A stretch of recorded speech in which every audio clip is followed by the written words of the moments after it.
Nasri looks for Xavi!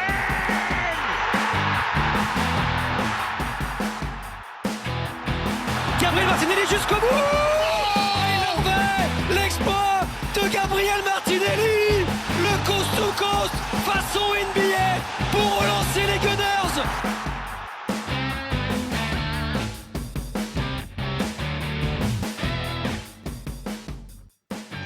Hello and welcome to this week's episode of the Kenyan Gunners podcast with me, Omar Bashir and Ahmed Manafa. Ahmed, good afternoon to you. Good afternoon, Omar. Lovely to be here once again. It is lovely to be here. It wasn't so lovely last night when we lost 3-1 to Liverpool. It was expected, but also it wasn't expected. I'm sure we'll get into it. I think we went into the game with a little bit of hope after what we've done over this, like last season. It was the end of last season and as well in the Community Shield. But what happened. What happened. Best way to put it. I think our mood coming into the game, as you said, we were optimists in terms of our thinking, but cautiously so, because I mean, the last time he won there, I think was, I don't know, I think it was 2013 or something like that. That's a long time ago, 7-8 years. So It is a long time. So I mean, I think the scoreline is fair, but it's also unfair. I don't know. It's a strange. You can't really bemoan Liverpool winning the game. I think this is their best game this season. Yeah, I think they came with a plan that they executed perfectly, and I mean, we really can't fault Arsenal for their game plan that we tried to implement as well. So I think it was a fair scoreline in that. I think it should have ended 2-1. I think we were okay with that. 3-1 I think is also a bit harsh on Arsenal, but it is what it is. Yeah, I mean, I was listening to Klopp pre-match press conferences, the one he did on Friday and then the one he did before the game. He sort of like, it was sort of like a challenge to him that this team has beaten me twice now. And he was talking about how we shape up, how he needs to approach the game. And it was very interesting how the game played out. They didn't really, especially when we pressed them. I think it was very interesting. I think Arteta pointed it out. We pressed them into a certain point, but then they had options on how they could escape the press. And I think that speaks to where they are at the moment and where we are, that we only have our one way of doing things. Yeah. There's no other way. So it was easy for them to box us out, and it was easier for them to escape our press. But I'm sure we'll get into that. I just want to talk about the lineup. Pretty much what we expected. I think so. Before the match, I think we were all in the same place. I think we were expecting Arteta to pick a somewhat defensive lineup or something, at least that we saw worked in the Community Shield against Liverpool. A team that would try and close down their spaces, that would hit them on the break. So it was really straightforward. I think it was basically the team that we expected to play. Yeah, I think it's sort of this. It's also the same team that beat Liverpool in the Community Shield, except for, I think Martinez played except in place of Leno, Saka played instead of Willian. Yeah, but it was more or less really what we wanted to. More or less the same, yeah. I think Willian in for Pepe, that was we expected that because as we know, Willian is a bit more on the defensive side. He can really press the opponents, and I think Maitland-Niles coming in as well is to show up that left-sided strength that, I mean, that would be Liverpool's right side with the likes of Salah, Firmino, and Alexander-Arnold. You know how they play on that side. I think Maitland-Niles being included in that was necessary. It was very interesting. I just want to just touch on that left-hand side, our left-hand side, and just get into it. I think it was very clever how Liverpool approached it in that they were dragging Ainsley Maitland-Niles into midfield. Yeah. Because Trent, if you notice, Trent didn't do a lot of overlapping. He came inside a lot and dragged Maitland-Niles into the middle of the park, which released Salah. And we saw Tierney was very isolated against Salah. Salah, of course, fantastic player in his own right, and I think that was tactical nuance from Klopp and from Liverpool. So I felt that on that side, I think they sort of destabilized us offensively and defensively. Yeah, I think as we saw later on in the match as well, that's where most of their goals came from, with Alexander-Arnold's crosses, and Liverpool, of course, have the quality with the players to finish. So yeah, that's I think Klopp got one over us in that position.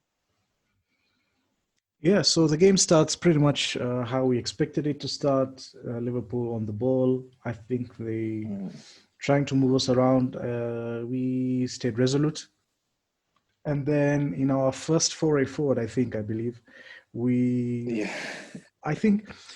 a lot of people say it is fortuitous in the way that we scored, but I think that the way we escaped on that right-hand side with Ainsley Maitland-Niles and the ball through from him, we beat the press on that side, on the left-hand side.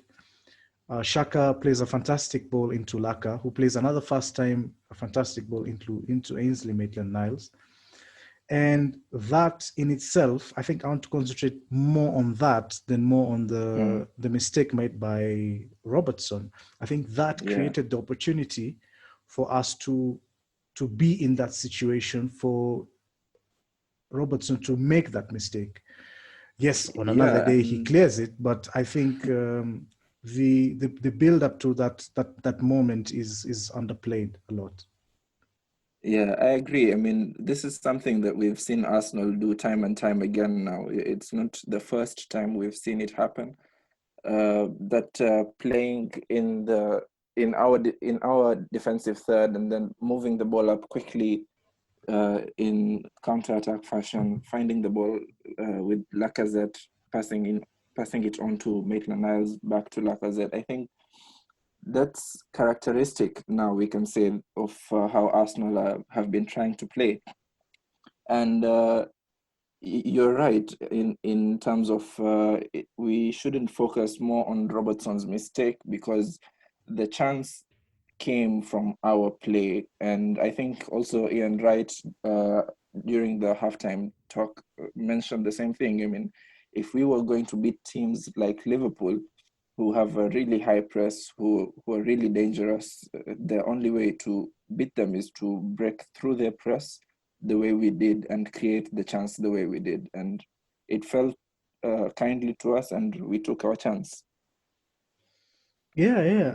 I completely agree. I think I wouldn't say we were value for our lead, but I would say that it sort of something that we have been accustomed to in terms of, as you said, breaking through the press and playing it through quickly. At that moment in time, you felt confident. Yeah, I think we can take this lead to halftime, and then we concede, I think, 2 minutes later.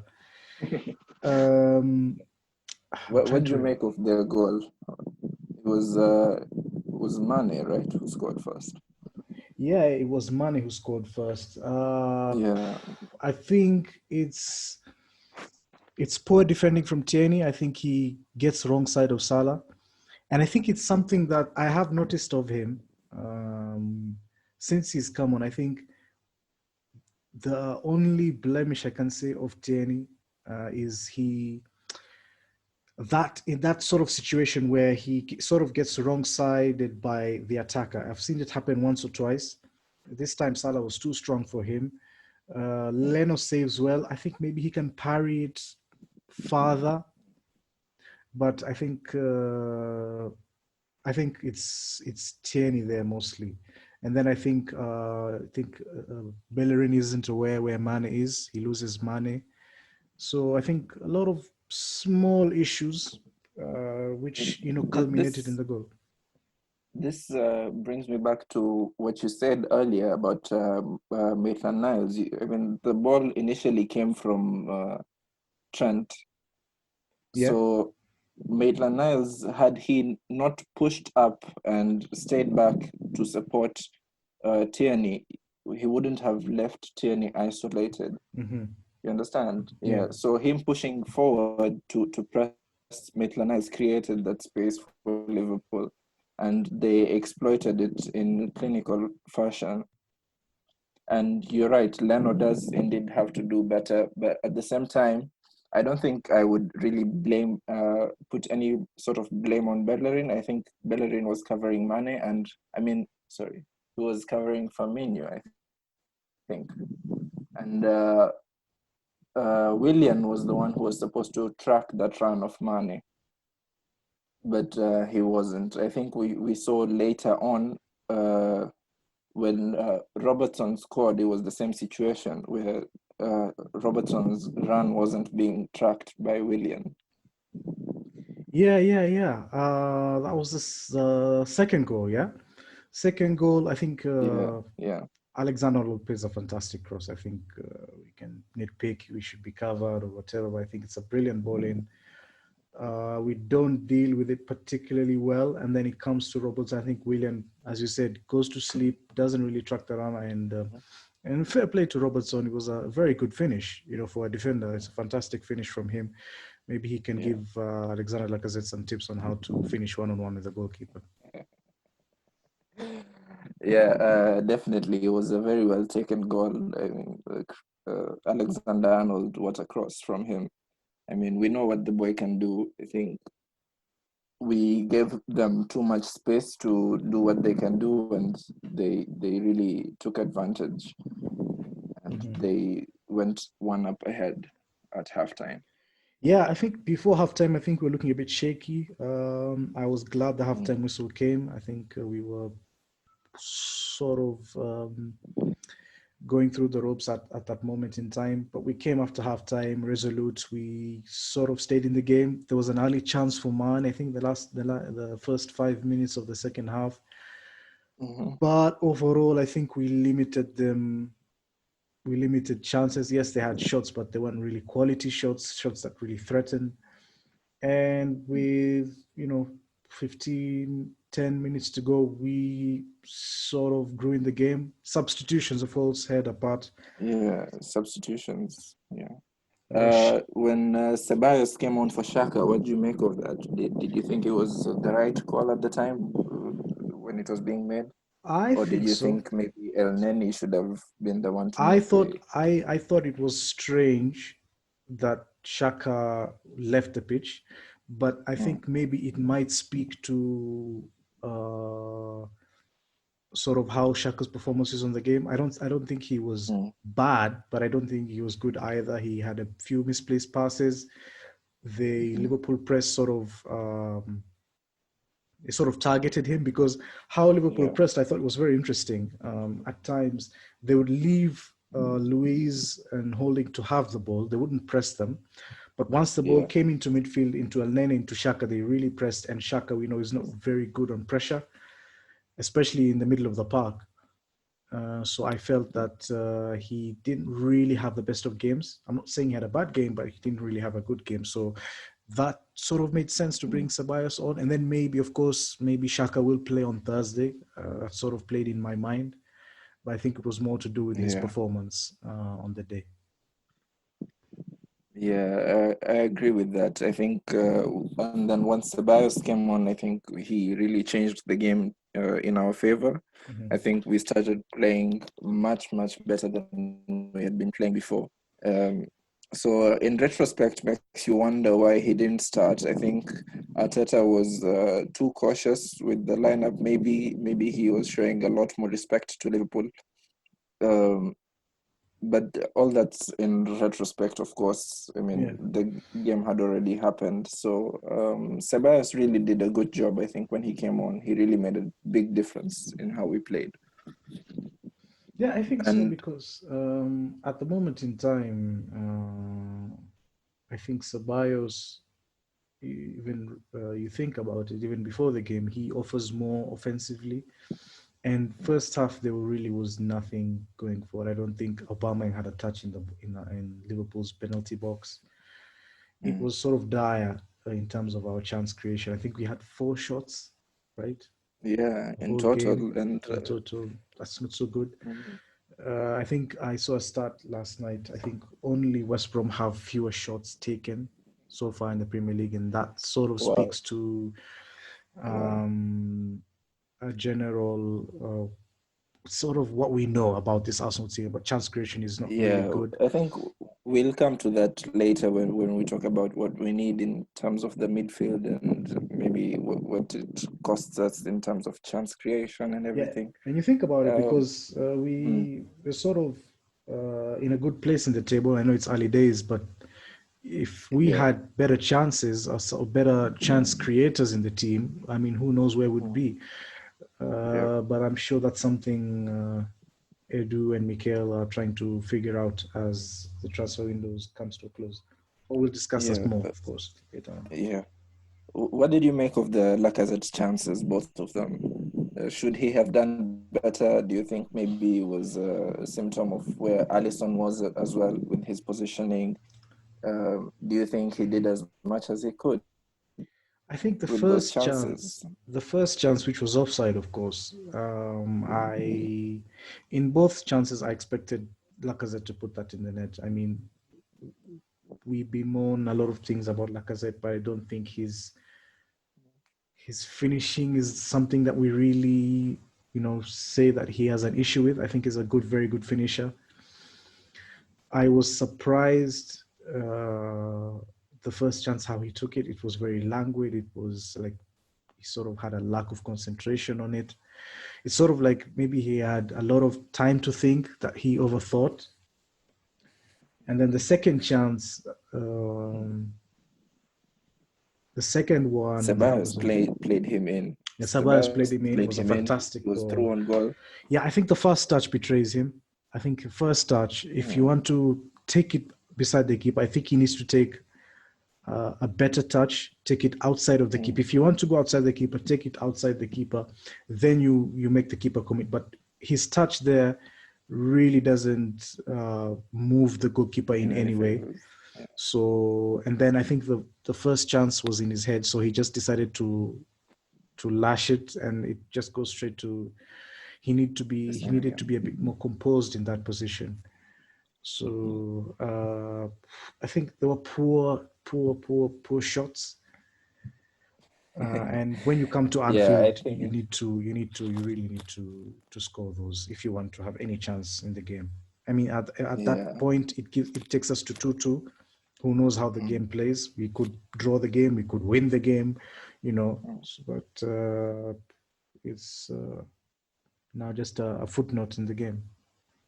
Yeah, I mean, I really think he should have done better. I mean, the Lacazette we're used to would smash those shots into the net. I think trying to chip the keeper or go around him in the second instance really betrayed him, and he didn't make the most of what he knows what he should have done. And I think the pictures after the game that came out, you could see him regretting in his head. And I think we can only support the player. I think he tried. In his head, I think that's not what he meant to do, and it didn't come off. Fair play to Alisson. But I it's something I like to see, that he's so passionate, that he really regrets missing those chances. It's nice to see that a striker doing that. Yeah. I think Mikel Arteta pointed it out as well. It's good to see that the players are frustrated that they thought that they could win this game. You don't want to have pictures like Sanchez and we're losing to Bayern Munich. He's on the bench, he's laughing.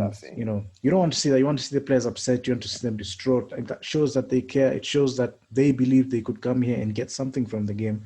And it's sort of what you want to see. So, in terms of mentality, I think we are headed where we want to go. I think just now we just need to apply that on the pitch much, much better. And Liverpool's third goal, handball or no handball? It's a handball. What do you say? It's a handball.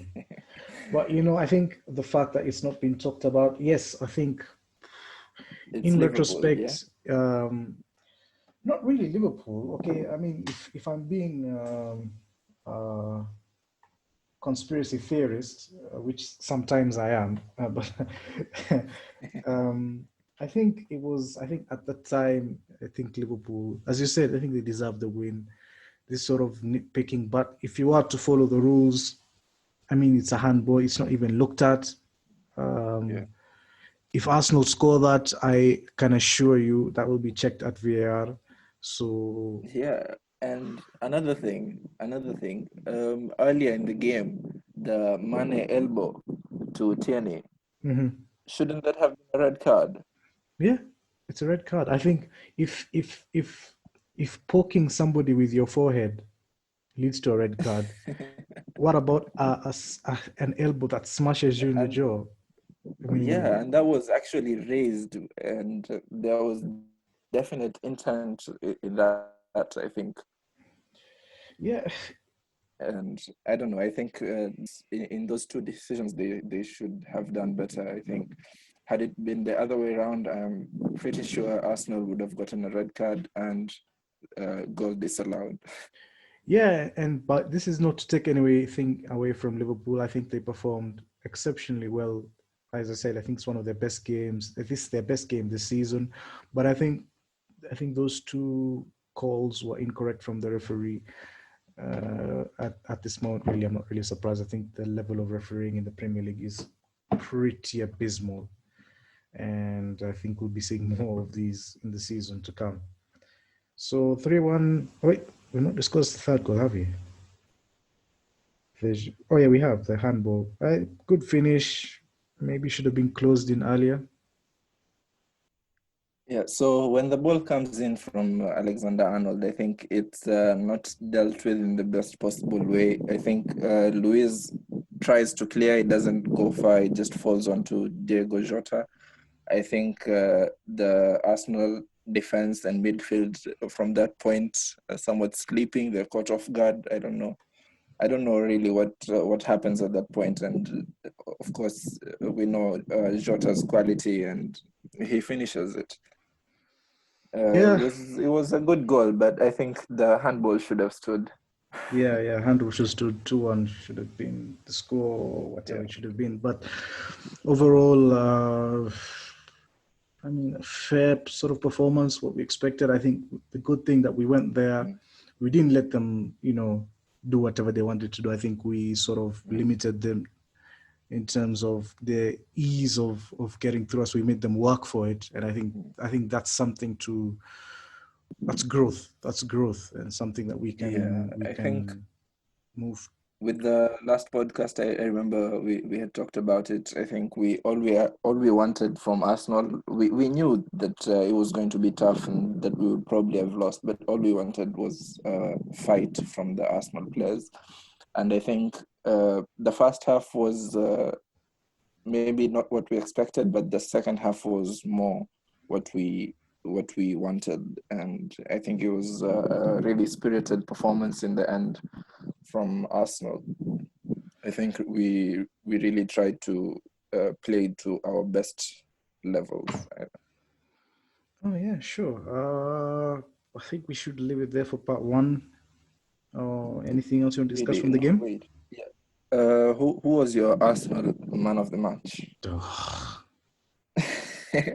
I know it's a hard one to pick, Uh, but just from the ones who performed better, who would you say Ceballos. was your okay with his 30-minute cameo? Yeah, yeah. I don't think anybody else really showed much. I think he came in, he changed the game. He created 2 chances with his passing. That's Mm. half of what we created basically yesterday. So I think Ceballos for sure. for for me defensively, I need to give credit to Rob Holding. For me, he was really Oh good. yeah. Rob Holding was Sure, good. sure, he wasn't that good passing the ball forward, and he misplaced some passes definitely. But defensively, I think he was really, really good. And I think without him in that position on that day, um, I don't think I think it would have been a worse scoreline. So for me, definitely Rob Holding was my man of the match. Yeah, Rob Holding did well as well. I completely forgot about that. I Mm. think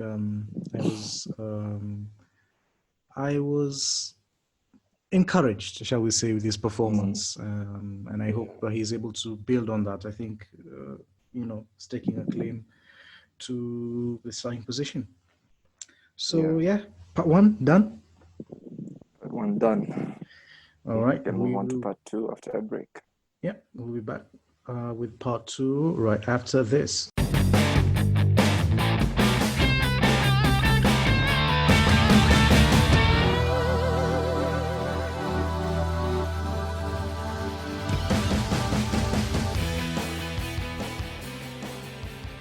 Welcome back to the Kenya Gooners podcast. You can follow us on our various social media sites on Instagram, Twitter, Facebook, and YouTube at Kenya Gooners Pod. We're going to answer some questions. We want to thank, of course, first of all, our listeners for sending out these questions. We really appreciate. We do these pods for you guys. So I'll start with a question from Twitter, which is from Gordon at Gordon_Ojab. He asks, why was Gabriel benched? He has been clearly so good so far. Mm. Gabriel being benched, I think it's just to protect him. He's a new player. He's young. He's still only 22. I think Arteta values him, and he doesn't want to shatter his confidence so early on. I think we all know what Liverpool can do, and yeah, I mean, sure, if you want to. You could say that he's been our man of the match and he would have played well, and I think Arteta just valued the experience over the youth for this game, and as well to protect him, because we know very well what Liverpool can do. Yeah, I think What do he pointed it out. He's pretty much presser. He said, I think he said Luis has come here many times. He's come to Anfield. He's won at Anfield, so his experience is invaluable in these sort of games. Plus, also before we forget, he had a very good game against Leicester in the Carabao Cup. So he felt that maybe that momentum would carry him into it, and then of course the experiences, as you said, was a big factor in how the game was going to pan out. Yeah. Yeah. I've got a similar sort of question on the back line. Someone, Mahsen Alwi at Alwi Mahsen on Twitter as well. He's asking why we yet to see a Saliba Gabriel partnership, and he's got a couple more questions that I'll ask later on. But let's deal with this centre back situation right now. Why do you think Saliba and Gabriel haven't played together yet? I think it's sort of clever management from Mikel Arteta. I think he was obviously, or must have been, aware of the hype that was around, especially Saliba coming into the season. I think everybody sort of expected him to come in and be this colossus of a player, and he might as well be that player in the future. But I think now he's trying to protect him. He's only 18, 19 years old. That's so much pressure to put on somebody. So I think him being out of the limelight helps him more than anything. He's able to see these games on. So I think we will slowly see him gradually get into the team. Maybe not this season, but in the seasons to come. It'll be interesting to see at the end of the season whether, when David Luiz contract expires, Socrates' contract expires, Mustafi's contract expires. So I think from next season, we'll be seeing a lot more of him, especially in the Premier League. I think this year we'll sort of manage how he appears, when he appears. I think it's more on that. On Gabriel, I think we will see a lot of him this year. Maybe I think this was a game that was it's the toughest game I think we're going to have this season at Liverpool away at Anfield. So we might see him on Thursday in the Carabao Cup. Remains to be seen. But in terms of the partnership, I think Arteta is biding his time with these two players.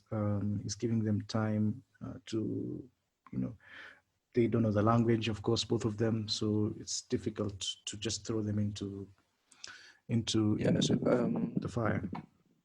Yeah, I agree. I think both of them have been brilliant defenders, but with Saliba especially, I think there's just this huge weight of expectations on him, and keeping in mind he's only 19 years old, I think it's too much to ask for right now. There's a Wenger quote, I don't know if you remember, about centre-backs, young centre-backs in particular, that if you throw them in, you have to expect that they will make mistakes, but you still eventually have to play them. Yeah. And yeah, so it's just a matter of managing them right now and tempering these expectations that Arsenal fans have placed on these two players.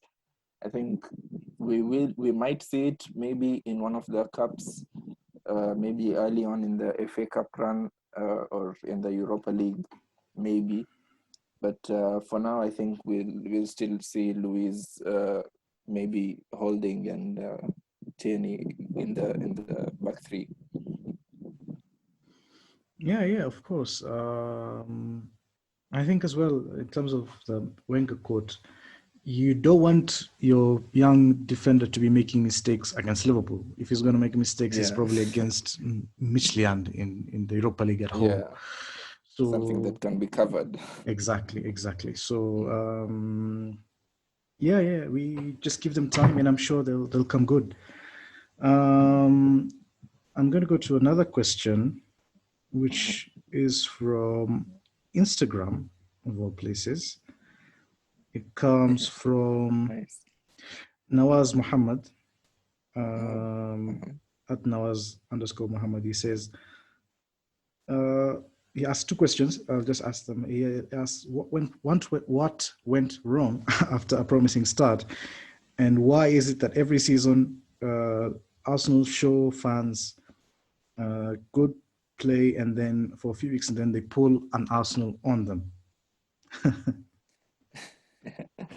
I think it's still very early days, and I don't know. I wouldn't say it's been okay. It has been a good start in terms of results, but I think we're getting what we're getting from the team that we have right now. The game that we're playing has definitely improved. I think there's a lot of now structure and positioning of the Arsenal players. Comparatively, last season it wasn't like this at this time. I think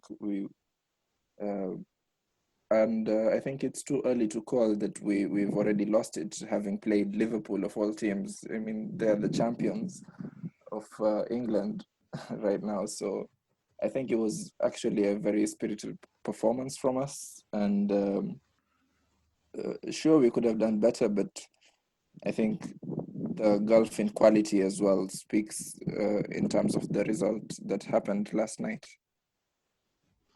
Yeah. I think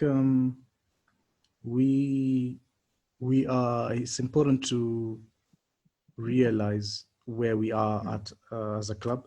We finished 8th last year. The Premier League table does not lie. I heard Klopp saying we're not the eighth best team in the league. That might be true, but I think last year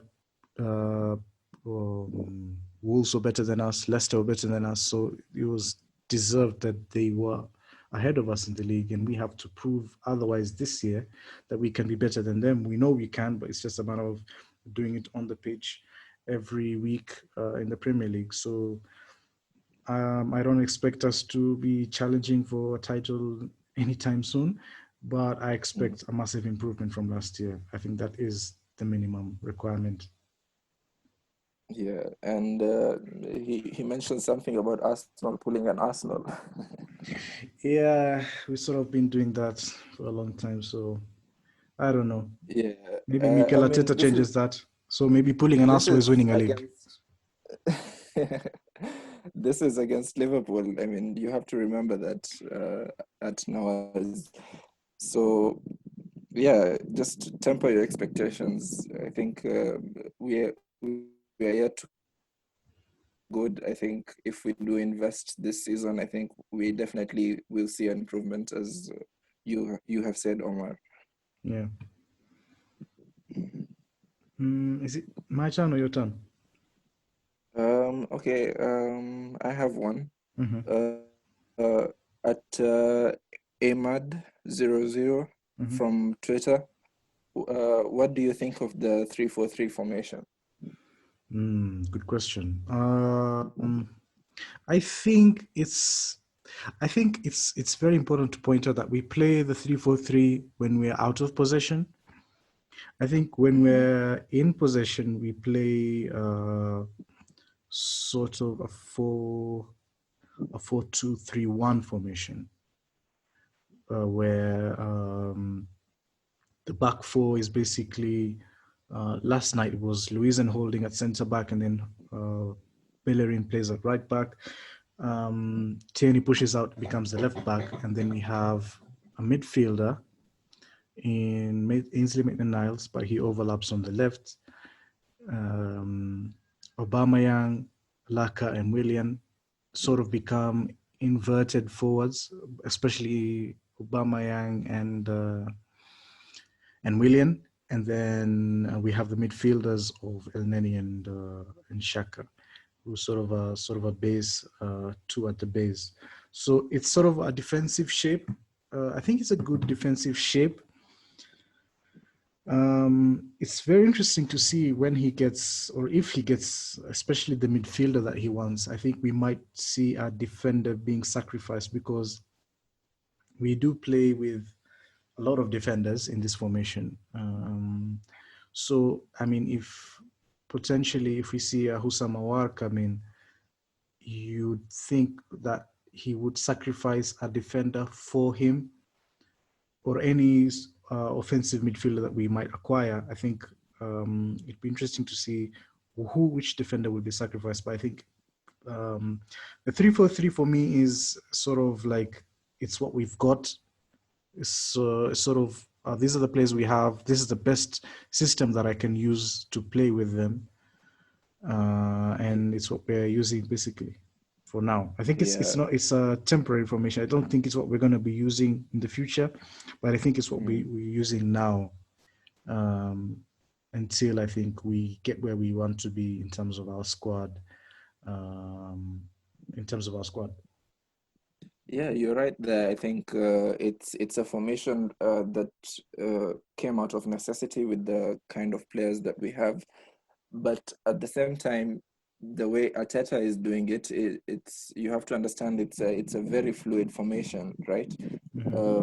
It's a 3-4-3 on paper, so you'd think that it's very defensive, but as you said, in possession we move usually to a back four with Tierney on the left back, Bellerin on the right back, and Holding and one of Luis or Gabriel in the middle. And the extra man, who is usually Maitland-Niles, moves into midfield. And this brings me to another question at Alwi Mahsen, who asked, who makes way if Awa does join? El Neni, Dani, or Shaka. I think El Neni is a utility player for now. I don't think he's part of the main team, but in case our does join, I think we will move to a back four. That's my opinion, and the person who makes way, I think, will be Maitland-Niles. So that extra man in midfield becomes now the number 8 hybrid, maybe in the shape of our. Yeah, that's actually a very good point, Ahmed. Because basically, it's true. Maitland Niles or whoever is playing in that position basically becomes the third midfielder when we have the ball offensively. So it would make sense that that player playing in that position will be the one who to be sacrificed for um, for Owar or any offensive player that we might sign in the remaining days in the transfer window. I think what another thing is also interesting is that if we do that, I think our shape defensively will be very interesting.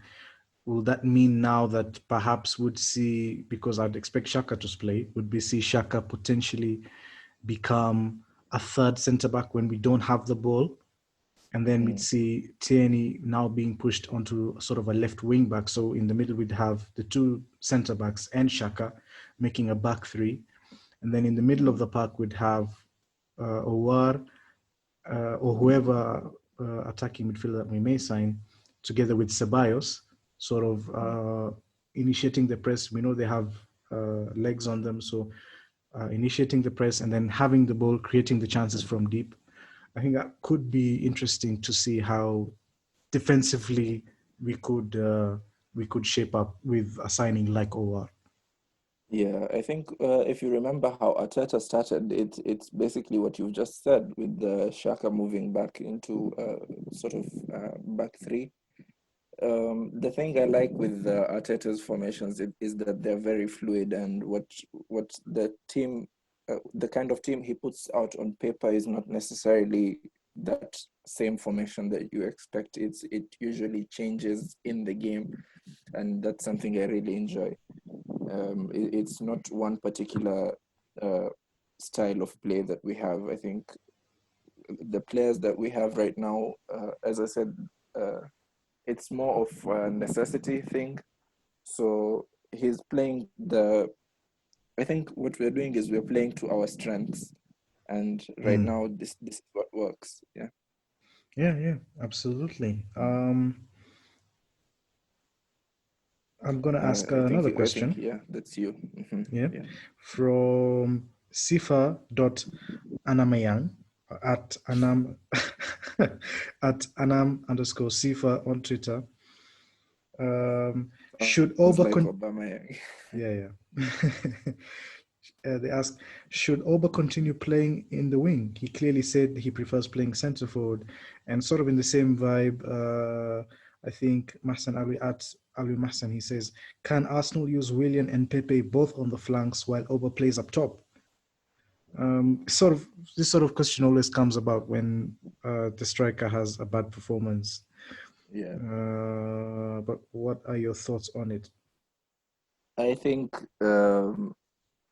I personally I prefer Oba on the wing, given that he can drift inside whenever he wants, and I think he's usually playing that position to devastating effect, as we've seen, even with the number of chances that we created just last season. We created very few chances, and yet he was still in line for the Golden Boot. And I think it's his better position. Whether he prefers to play up front, we know that he can do that as he did for Dortmund. But personally, right now, I think I prefer him playing on the left.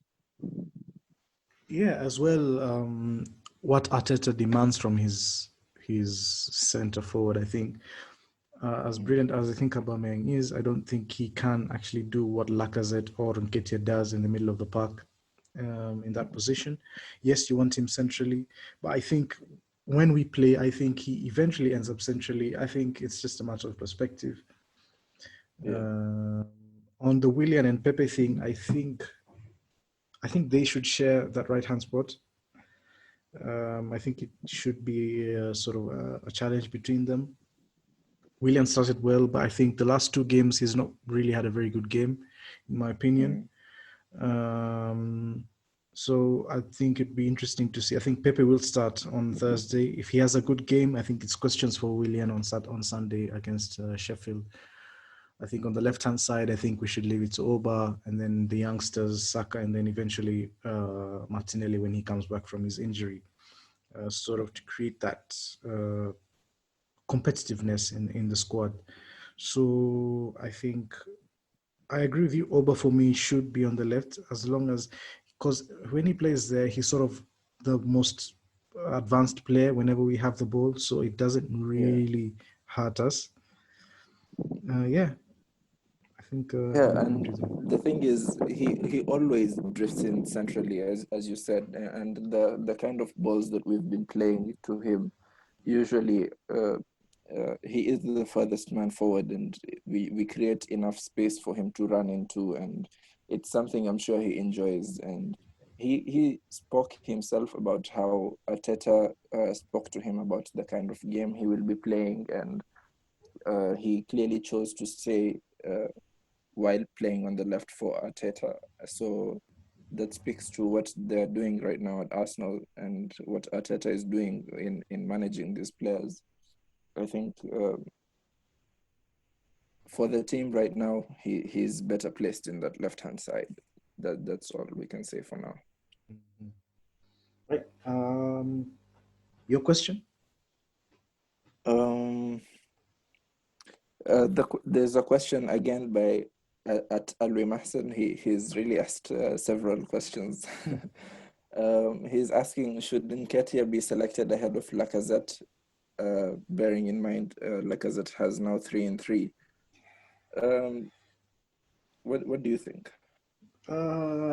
It's a tough one. I think there's a recency bias with both of them. I think we look at the performance, the misses, especially against Lacazette.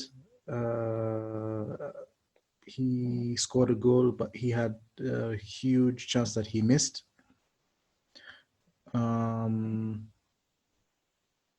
I think Nketiah has been doing well whenever he scored the winner against West Ham, played very well against who was it, Leicester in the Carabao Cup.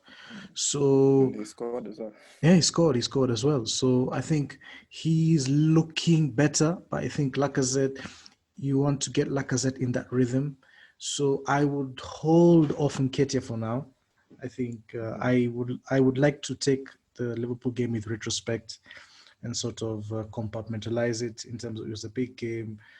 He should have scored, yes, but I think I'd like to put that one like to the side and let's see what he does against Sheffield. Maybe he does well, performs well, then we change our opinions. But I'd keep Lacazette in. He's in form. He's scoring goals.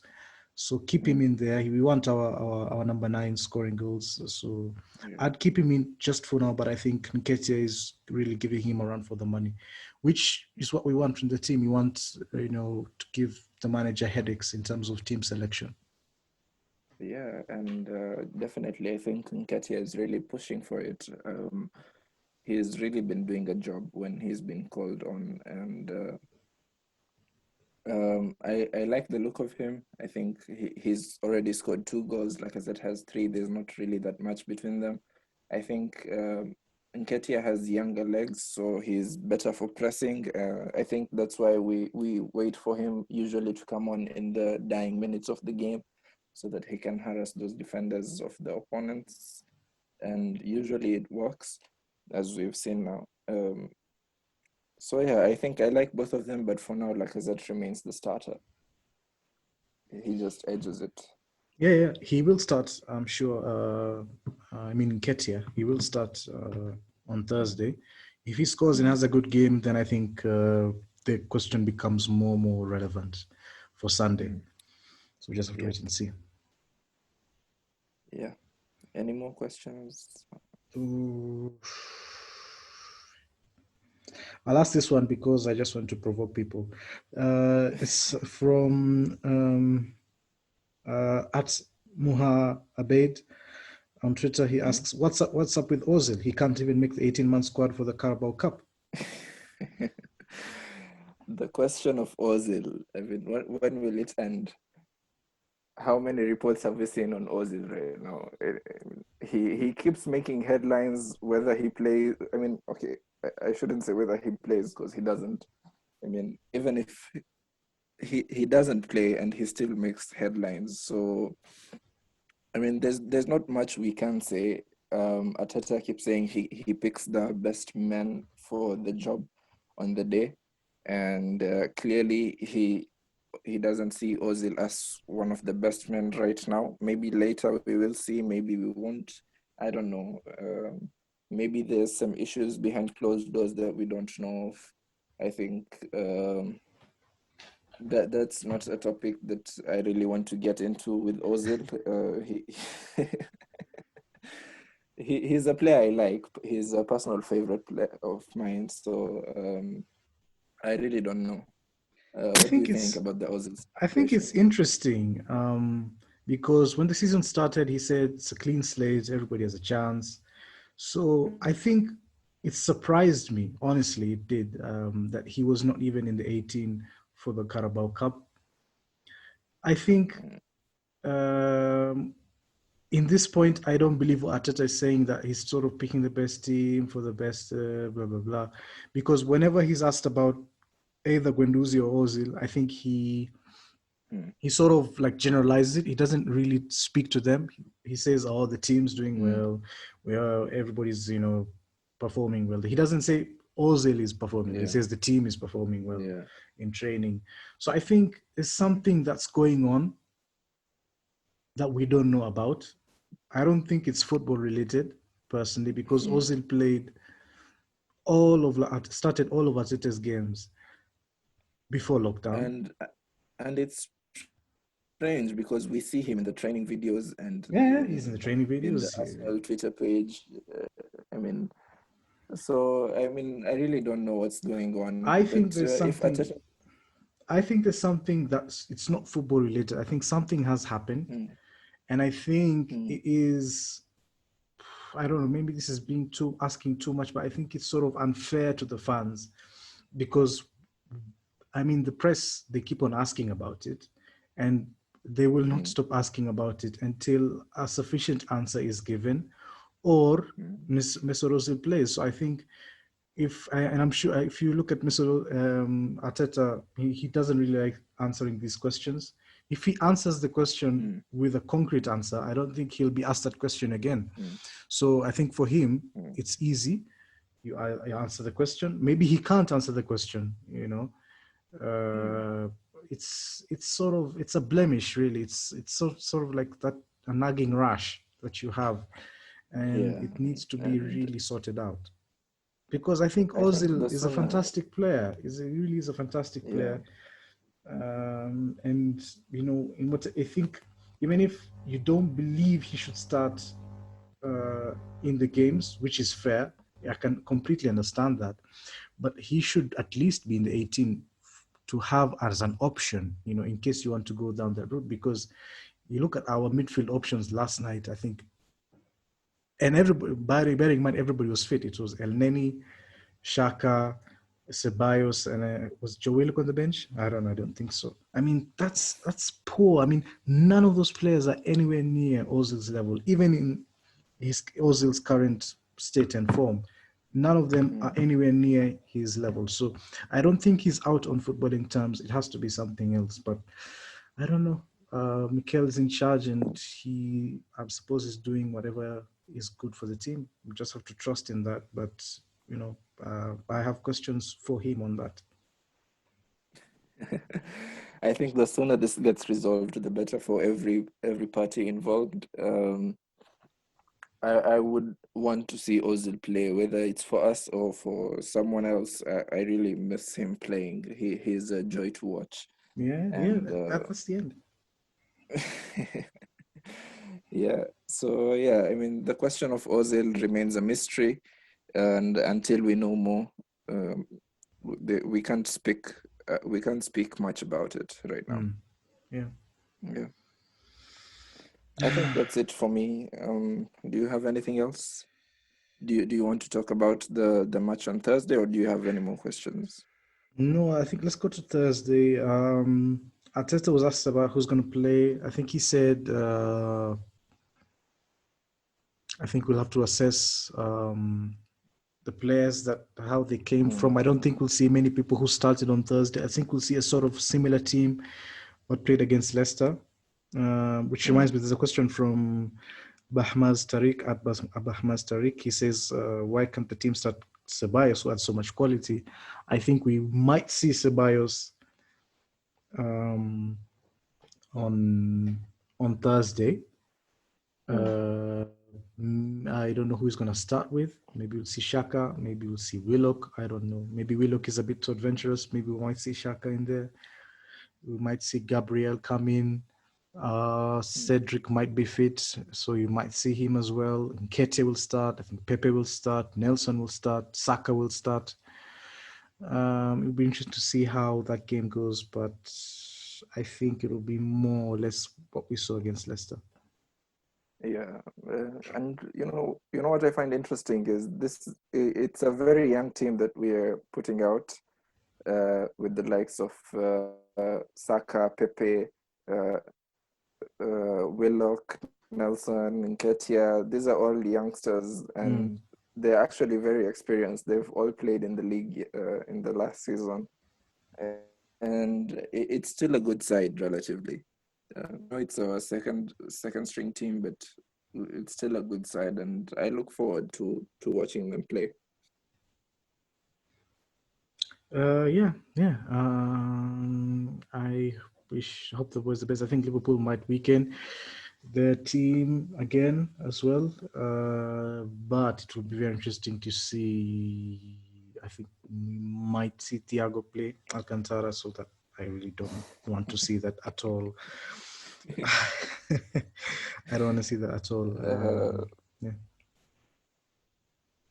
But these are the players that you kind of have to prove yourself against, sort of. I mean, if we want to eventually get up there, I think he'll be a good test for us. After all, it's the Carabao Cup, and usually there's not much stock in it, but this is going to be an interesting game for sure, and I think it will be a good game. Yeah, good game. Hopefully we win. I don't know. At this point, I just want this to end. It's still at Anfield, yeah.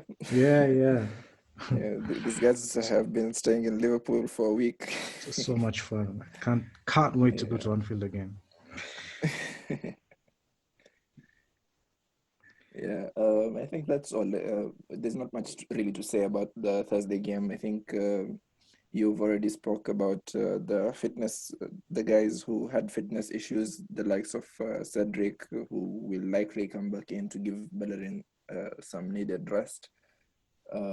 The likes of Aubameyang, Lacazette might be on the bench, might be rested. We'll see the likes of Willock, Nelson coming in. So overall, I don't think there's really much to say about it right now. I think we'll talk more about it after the Sunday game. We'll bunch them up together. Sheffield, by the way, are 20th in the league. They have scored no goals. Wow. So you expect they will come and give Arsenal a game. Of course. Yeah. Probably score 2 goals. What's interesting? What's interesting was I heard one of the commentators of the Brighton game I was watching, and he said Brighton before this weekend had not had a home win this year except for Arsenal. They've played 20 games at home and they've not won any except against Arsenal. And I mean, it just figures, right? Yeah, sort of things that you expect to happen. I'm not really surprised at this moment in time. I really not surprised. So I don't know, just wait and see. But interesting. I'm actually more interested to see how the transfer window will play out. I think we'll see a lot of exits. There's talks of Torreira going in. Everybody, of course, is going to see if Awar is going to be signed. I mean, the Leon president, what a talker he is. He's out everywhere talking about this deal. I mean, it's fantastic. I think at this point it's more interesting like to see what he's saying. It's like more of entertainment for me than like annoying. But he was like this against Lacazette. Deadline, yeah. Yeah. He's given us a deadline to get the deal done. By Screw Friday. his deadline. You give him when you want. I think at the beginning of the season he started with 60. I think now people are talking about 40, 45 around that region. So I think he's just trying to, but that's the way he is. I think he's trying to do the best for his club, and we can't really be more on that. So just have to wait and see. Hopefully, we get the player, and we can kickstart our growth in terms of where we want to be as a club. Yeah, I've also seen about the transfers out. You spoke about Torreira. I heard. Okay, I didn't hear. I saw on the news that. Who's this? Mustafi is also going out to, was it Lazio? What? Mustafi is going out. You're joking. You haven't heard of this?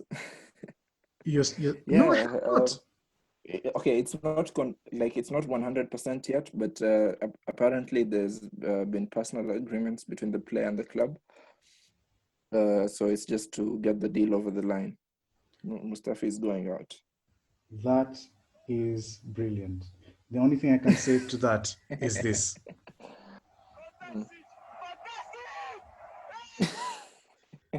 That's brilliant. I can't really wait for him to. I had that lined up, didn't you? Yes, I did. But Mustafi has been decent. Get him out of this club. I don't care. Get him out. He's cost us too much. Yeah. He's done well. I mean, I wish him all the best as a human being, but as a player, I really can't wait to sit the back of him. So, yeah, I think... I'm happy to have given you this bit of good news then. Yeah. I'm going to have a fantastic afternoon now. Mustafa is leaving, hopefully. Anyway, I want to thank our listeners for tuning in again this week. Really been... we really appreciate what you're listening to us on various social media platforms. Again, I'd like to implore you to follow us on our various social media sites in Instagram, Twitter, Facebook, and YouTube at Kenyan Gooners Pod. Thank you to Ahmed again for joining us. It's been a pleasure. Despite the... Thank you for having me. Yeah, despite the bad experience on Monday, yesterday, and maybe we'll have a bit more that on Thursday. I don't know. We'll wait and see. Thank you once again to everybody, and we will see you what next week, Monday, Tuesday? I don't know. Next week, Monday. Yeah, sure. Cheers. Bye, guys. Kwaheri.